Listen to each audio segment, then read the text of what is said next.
अगर अभी तक आपने द वॉइस को सब्सक्राइब नहीं किया है तो प्लीज अभी सब्सक्राइब कर। अपने आप में अलग, अपने आप में अनोखा, भिवंडी की शान नवाब ढाबा, जो अपने कस्टमर्स के लिए हर बार लेके आते हैं नए नए अट्रैक्शंस।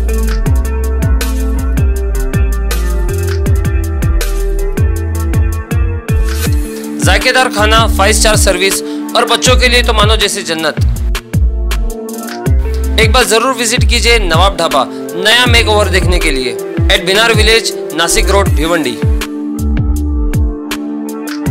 हेलो फ्रेंड्स, मैं फिरोज मेमन, द वॉइस में आप सभी का स्वागत है। फिलहाल हम आए थे भिवंडी धोबी तलाव स्टेडियम में। यहाँ पे AIMIM की यहाँ पे एक रैली थी, बहुत विशाल रैली थी, क्योंकि यहाँ पे AIMIM के चीफ असदुद्दीन ओवैसी साहब आए थे और उन्होंने अपने कार्यकर्ताओं को संबोधित किया। मैं आपको बता दूं कि यहाँ पे हज़ारों की भीड़ थी, हज़ारों की तादाद में यहाँ पे पब्लिक थी और साथ साथ में स्टेज के ऊपर भी अगर हम देखेंगे तो भिवंडी से लेके जो है महाराष्ट्र के सभी बड़े नेता जो है यहाँ पे आए थे। लेकिन एक चीज़ की जो है हमें ज़्यादा कमी नज़र आई कि जो भिवंडी के AIMIM के कार्याध्यक्ष, जिन्होंने काफ़ी अपने आप को जो है वो हर प्रोग्राम में आगे करते हैं, उनकी एक अलग से टीम है कार्याध्यक्ष की, शादाब उस्मानी। तो शादाब उस्मानी साहब जो है यहाँ पे हमें कहीं नज़र नहीं आए, कहीं भी ना स्टेज पे नज़र आए, ना किसी बैनर में, ना किसी फोटो में नज़र आए।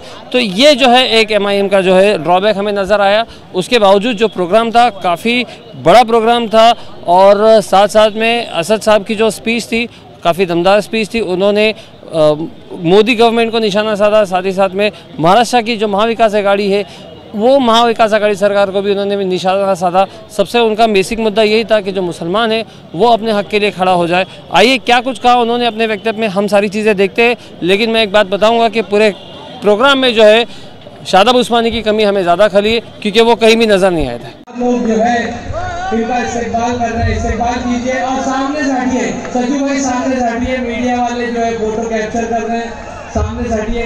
बहुत खूब। कि भिवंडी में ना चलने को सड़क है, ना पीने को सही से पानी है, ना भिवंडी के अंदर कोई अस्पताल है। एक लौता हॉस्पिटल है इंदिरा गांधी हॉस्पिटल, जो खुद वेंटिलेटर पर है, जहाँ लोगों का इलाज क्या होगा, उसका इलाज एक ही आदमी कर सकता है और वो मजलिस का कैंडिडेट कर सकता है, असद साहब ही कर सकते हैं। उस हॉस्पिटल को जिंदा करने की जरूरत है। अभी 5 दिन पहले कांग्रेस ने एक प्रेस कॉन्फ्रेंस किया और कांग्रेस ने कहा कि हमने 7 करोड़ का निधि लाया। दूसरे दिन एनसीपी के लोगों ने प्रेस कॉन्फ्रेंस की, उन्होंने कहा कि हमने 7 करोड़ का निधि लाया। वो दोनों में लग गया मुर्गियों का झगड़ा। वो बोले मैंने लाया, मैंने लाया, मैंने लाया। वो बोलता है मैंने लाया, मैंने लाया, मैंने लाया, मगर मेरा किसी को नहीं है। वो खुद ही खा गए, खा के टर्न हो गए। एक छोटी सी कहानी मुझे याद आ रही है। एक गांव के अंदर एक किसान है, किसान उसने सोचा कि एक बकरी पाल लूं और उस बकरी का दूध मिलेगा तो मेरे बच्चों को पिलाऊं। बकरी को वो दिन भर चारा खिलाता, वहां पर बांधता, रात में देखता तो दूध की थैली भरी हुई रहती थी, सुबह आता था तो दूध की थैली खाली रहती थी। उसके बाद उसको लगा कि बीवी ने दूध निकाल लिया। बीवी से पूछा, बीवी ने बोला मैंने तो नहीं निकाला। दूसरे दिन फिर दिन भर चारा खिलाया, रात में देखा दूध की थैली भरी हुई है, सुबह उठकर देखा तो दूध की थैली खाली है। 8 दिन तक यही मामला चला, समझ में नहीं आ रहा था कि दूध गया किधर। तो उन्होंने तय किया कि हम रात भर जागेंगे और देखेंगे कि दूध की चोरी करता कौन है। तो वो दोनों रात भर जागे तो पता चला कि वो बकरी खुद का दूध खुद ही पी रही है। तो यही हालत इस शहर की है। कांग्रेस और राष्ट्रवादी ये दूध पी रहे, मलाई खा रहे, मक्खन खा रहे और शहर की जनता भूखी है, बेबस है, लाचार। तो उसको आप बोल दोगे पीटी में, क्योंकि आपके लिए सबसे आसान था। अरे आप हमको ऐसे लेके जेड टीम बना दो, लेकिन जहां जहां हक की बात करनी होगी हम आपके लिए हक की लड़ाई लड़ेंगे इंशाअल्लाह ताला। पीछे हटने वालों में से नहीं है। और सुन लो, मजलिस पर तनकीद करने वालों, सुन लो कान खोल के, आसमान पे थूकने वाले को समझ, आसमान पे थूकने वाले को समझ लेना चाहिए कि पलट के धूप उसी के मुंह पे गिरेगा। करारा जवाब मिलेगा, करारा जवाब मिलेगा। ये हमारी खामोशी को हमारी कमजोरी ना समझो। ये तमाम सियासी पार्टियों के लिए एक पैगाम है, हमारी खामोशी को कमजोरी न समझो। सर झुका के अगर हम चलते हैं तो सिर्फ खौफ खुदा से। आज इस मुल्क के अंदर जो हालात है उसे देखते हुए आप खुद समझ रहे होंगे कैसे कैसे मुद्दों को हर महीने, हर 15 दिन के बाद निकाला जाता है सिर्फ अहम मुद्दों से भटकाने के लिए। और ये जो आए हैं ना पूरी की पूरी फौज लेकर,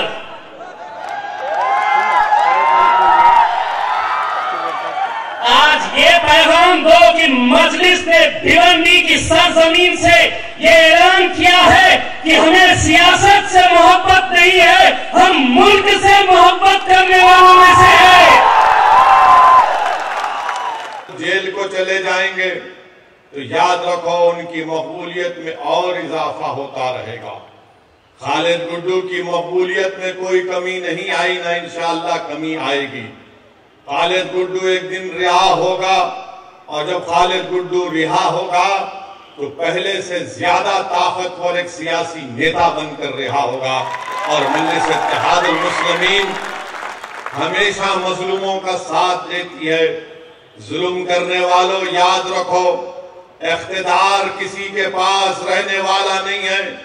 आज तुम इख्तिदार के नशे में चूर होकर मजलूमों को जेल में डाल रहे हो, मगर इंसानियत की तारीख गवाह है कि जिस हुक्मरान ने अपनी ताकत के बलबे पर अगर वो ये समझ रहा है कि किसी को मैं जेल में डाल सकता हूं, कुदरत का काम यही होता है कि जो हुक्मरान जुल्म करता है अल्लाह उसी हुक्मरान को एक दिन जेल में डालता है और मजलूम को तख्त व ताश पर बिठा देता है, और वही काम होगा इंशाअल्लाह ताला। मगर मेरे अजीज दोस्तों और बुजुर्गों, खालिद गुड्डू से दुश्मनी इसलिए क्योंकि खालिद गुड्डू पावर के खिलाफ है।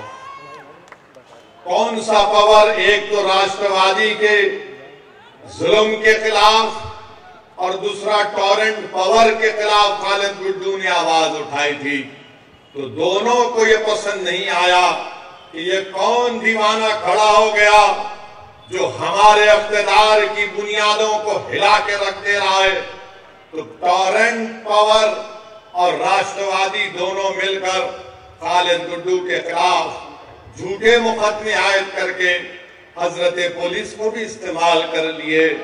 मैं इल्जाम नहीं लगा रहा हूं, दलाइल और दलील दे रहा हूं। जब राष्ट्रवादी कांग्रेस के मुखिया जनाब शरद पवार साहिब दिल्ली जाकर दिल्ली के बादशाह नरेंद्र मोदी से मुलाकात करते हैं तो मीडिया ने रिपोर्ट किया कि शरद पवार साहिब ने देश के प्रधानमंत्री जो इस वक्त भारत के बादशाह बने बैठे हैं उनसे कहा कि संजय राउत पर कुछ मत करो, उसको जेल में मत भिजाओ, उसके खिलाफ इंक्वायरी मत करो। मैं पूछना चाह रहा हूं राष्ट्रवादी कांग्रेस के लोगों से, उनको नवाब मलिक क्यों याद नहीं आया? नवाब मलिक का नाम लेना था ना। जब देश के प्रधानमंत्री से मिल रहे तो आप ही के पार्टी का नवाब मलिक है, उसके बारे में भी बोल देते कि नवाब मलिक को भेजा, जेल में डाला गया। मगर नवाब मलिक का नाम नहीं आया। किसका नाम आया? शिवसेना के संजय का नाम आया। तो क्या संजय मलिक से ज्यादा अजीज हो गया राष्ट्रवादी कांग्रेस को? यह हकीकत है। मेरी बात को याद रखो आप। मेरे इस तकरीर के बाद शुरू हो जाएंगे मीडिया के लोग जो शिवसेना की गुलामी करते हैं, तो कोई मोदी की गुलामी करते हैं, तो कोई शरद पवार की गुलामी करते हैं। मैं आवाम का नुमाइंदा हूं, मैं इनका कादिम बनकर सच्चाई को बयान कर रहा हूं। ये बात सच है कि संजय का नाम शरद पवार साहिब लिए, नवाब मलिक का नाम नहीं लिए। क्यों? नवाब मलिक क्या कमतर है संजय से? आप बताओ, क्या क्या नवाब मलिक कमतर है संजय से? क्या नवाब मलिक और संजय बराबर नहीं है? जब बराबर है तो बोलते भी नहीं है जबान से अपनी। क्यों नहीं बोलते? मुसलमान कहां जाएगा, इसको डराओ दौड़ते हुए आएगा हमारे पास। बोलो इसका सेकुलरिज्म, ये सेकुलरिज्म का गुलाम है, ये हमारे पास दौड़ के आएगा। बोलो इसको गंगा जमुनी, वो बाजा बजा कर आएगा। एक मुशायरा कर दो तो दौड़ कर आएगा। मगर ये आपकी अहमियत है, जब चुनाव आएगा तो चुनाव में कहेंगे ओवैसी की बात पे यकीन मत करो, मोदी को रोकना है, शिवसेना को रोकना है। जब महाराष्ट्र के विधानसभा चल रहे थे, इसी जगह पर मैं आया था, इसी विधानसभा में भिवंडी के, मैंने आपसे अपील की थी कि यहां से खालिद गुड्डू को कामयाब करिए। मैं आपका शुक्रिया अदा भी करने आया हूं कि आपने अपनी दुआओं से मजलिस इत्तेहादुल मुस्लिमीन के उम्मीदवार खालिद गुड्डू को 44,000 वोट से नवाजा। मैं आपको दिल की गहराइयों से सलाम करता हूं। मगर उस वक्त आपको याद होगा, यही राष्ट्रवादी के लोग, कांग्रेस के लोग कह रहे थे ओवैसी को वोट मत दो, भाजपा और शिवसेना को रोकना है। और जब चुनाव हो गए तो राष्ट्रवादी और कांग्रेस ने शिवसेना से मिलकर निकाह किया। निकाह किया। अब ये 1, 2, 3 में दूल्हा कौन है मुझे नहीं मालूम, मगर एक सदाबहार दूल्हा आपके सामने खड़ा हुआ। कितने वो कोणार्क विकास अघाड़ी के सिर्फ 4 नगर सेवक है और उनका महापौर बन जाता है, सिर्फ 4 उनके। और फिर इसमें कांग्रेस भी और शिवसेना भी, बीजेपी भी इनकी मदद करते हैं। क्या बात है, ये आपके रिश्तेदार हैं क्या? 4 इनके, 47 कांग्रेस के, भाजपा के 18। क्या बैठ के बिरयानी खा लिया तुम लोग? पूरा भिवंडी को लूट लिए। 850 करोड़ का बजट कहां इस्तेमाल हुआ? जब ये सवाल हम करते हैं 850 करोड़ कहां गए, तो कल आप देखेंगे सुबह से ये रात भर नहीं सोएंगे मेरी तकरीर सुन के, करवटें बदलते रहेंगे। कैसा बोला, कैसा बोला, ये बोला, वो बोला। अरे बोलेंगे बाबा, तुम्हारे बाप को भी बोलेंगे, तुमको भी बोलेंगे, और जब तक अल्लाह जिंदा रखेगा बोलते रहेंगे। अगर कल से शुरू कर देंगे, 10 बजे से मीडिया को फोन आएगा, ये वो क्लिप चलाना ओवैसी की, ये उसने ऐसा बोला था, तू चलाया क्यों नहीं? एक कल रात में बारिश को बुला कर बिठा के इसको पूछ जरा। कितनों को बिठा के पूछेंगे, कुछ भी निकलने वाला नहीं है इसमें से। जो बात सच्ची होती है वो कड़वी होती है। कड़वी उन लोगों के लिए होती है जो जुल्म करते हैं, और जो बात सच्ची होती है वो आवाम के दिलों को छू जाती है और दिलों में समा जाती है। इसीलिए मजलिस इत्तेहादुल मुस्लिमीन से मुखालिफ 850 करोड़ का बजट, और अस्पताल जैसा भी कहा गया कि वेंटिलेटर पर है। 850 करोड़ कहां गए? कैसे अस्पताल नहीं अच्छा हुआ? किसके जेब में गए? आप अंदाजा लगाइए, 850 करोड़ का बजट अगर अस्पताल की अच्छाई के लिए, डेवलपमेंट के लिए इस्तेमाल होता तो गरीबों को इससे फायदा पहुंचता भिवंडी की। मगर इनको ये चाहते हैं कि नहीं, गारत का घड़ा है, इनका भरता नहीं है। 850 करोड़, मेरे को कितना, तेरे को कितना? अरे क्या ये खाजा का लंगर है, लूट के लेके जाएंगे तुम लोग? ऐसा लगता है कि पूरे डाकू एक हो गए। ये मेरा हिस्सा, ये तेरा हिस्सा, ये मेरा हिस्सा, और इसी हिस्सेदारी में आपको अपना हिस्सा नहीं मिलता है। इसीलिए मैं आपसे अपील कर रहा हूं कि आने वाले बल्दिया के इंतखाबात में आप मुत्तहिद होकर मजलिस इत्तेहादुल मुस्लिमीन के उम्मीदवारों को कामयाब करिए।